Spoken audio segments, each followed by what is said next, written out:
Pues coronel, empecemos por el principio. Vámonos a esos años 84-85, cuando usted era subteniente del ejército, llegó hasta el grado de coronel. Lo trasladan a Zipaquirá porque hubo unos cambios donde usted se encontraba y demás. Llega a Zipaquirá y allí en ese mismo momento, en esa misma época, coincide con que Gustavo Petro está en el barrio Bolívar, allá en Zipaquirá. Arranquemos desde ahí la historia. ¿Qué pasó? Vicky, el tema es el siguiente. En el año 84, cuando yo salí subteniente de la escuela militar, fui destinado al batallón MAC. El batallón MAC era una unidad muy especial porque estaban prestando servicio jóvenes que venían de unos colegios muy buenos de Bogotá y del Valle del Cauca. Esos soldados eran de los colegios como el San Carlos, el Nueva Granada, el Colombia Helvetia, el Andino, es decir, los buenos colegios. Y eran jóvenes que por su estructura temprana, pero intelectualmente hablando superior a la de un soldado regular, pues integraban esa unidad que se llamaba el Batallón Miguel Antonio Caro. Ese Batallón Miguel Antonio Caro, yo fui destinado en el 84 y a inicios del año 85 existió un problema en donde unos soldados murieron en Tolemaida a raíz de una isolación. Se vino un tema mediático bastante grande contra esa unidad y en el año 85, en junio, fue desactivado. En ese transcurso de febrero, marzo del 85, ese batallón, por orden del señor general Arias Cabrales, que era el comandante de la brigada, se destina a Zipaquirá, además de que era su jurisdicción, precisamente para ejercer una labor psicológica de acercamiento a la población. Por la misma estructura de esos soldados se empezó a lograr ese acercamiento, porque allá no estaba el ejército, solo la policía, y fue allí donde llegamos a un colegio que está hacia la Salud de Cogua, con una compañía de esos soldados. De esos soldados hoy en día hay grandes empresarios de Colombia, no los nombro aquí, pero ahí están. Y fue allí donde el M-19 estaba en un proceso de paz, en un cese unilateral o bilateral por orden del presidente Belisario Betancur. Y en este momento, pues nosotros no podíamos ingresar a donde se encontrara una estructura del M-19. Cuando eso pasa, llegamos allá y a la semana de haber llegado empezamos a sentir hostigamientos con armas, armados.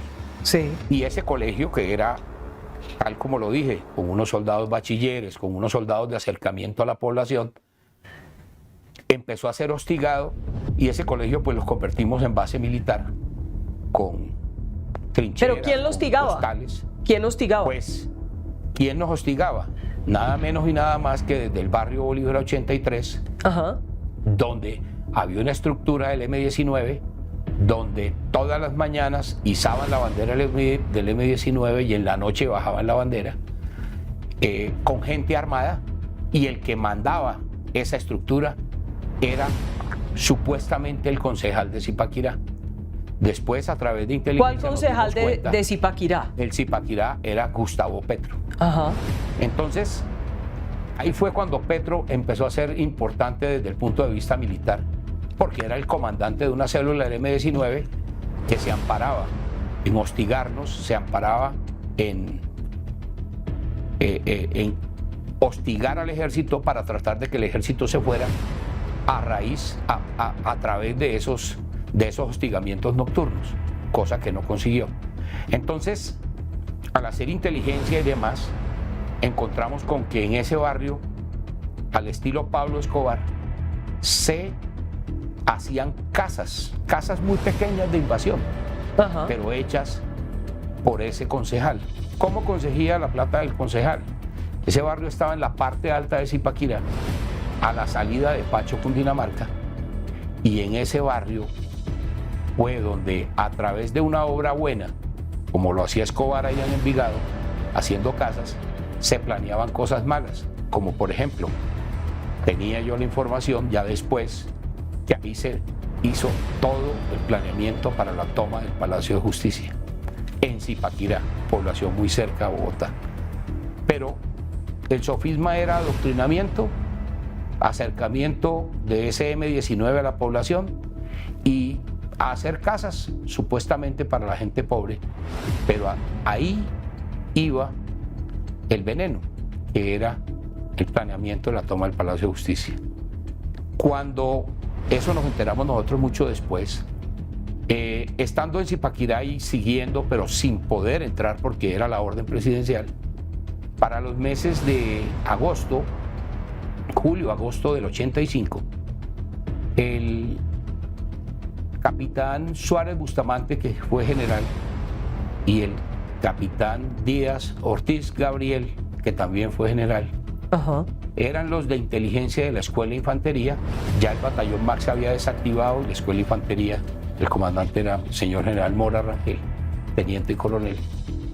Y entraron al barrio Bolívar 83, que fue, ese sí fue un atrevimiento, fue una falta de precaución, pero por hacer inteligencia, con un vehículo, un Renault 9 y un soldado bachiller, y estos soldados y ellos fueron atacados en ese barrio, el carro lo incineraron, el capitán Suárez alcanzó a huir porque no iban sin refuerzos ni nada de esto con el soldado, y el capitán Díaz Ortiz de la época cayó en esa turba, lo iban a matar con su pistola.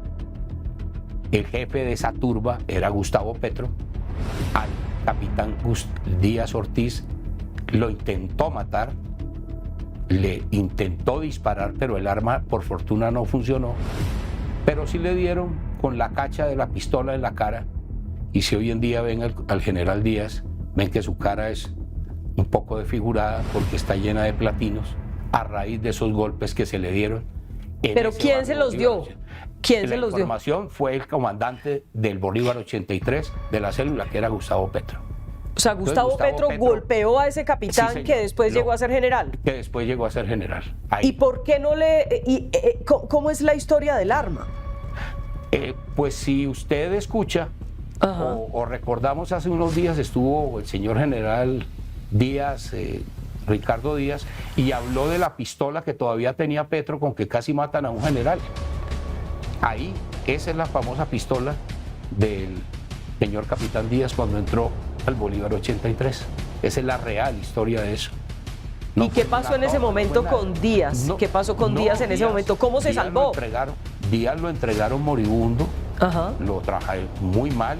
En la parte de afuera lo dejaron ahí, el ejército, fuimos y lo recogimos y se lo llevaron para el hospital militar. Ahí estuvo como 3 meses metido y le reconstruyeron su cara. Pero eso fue una acción directa de Petro.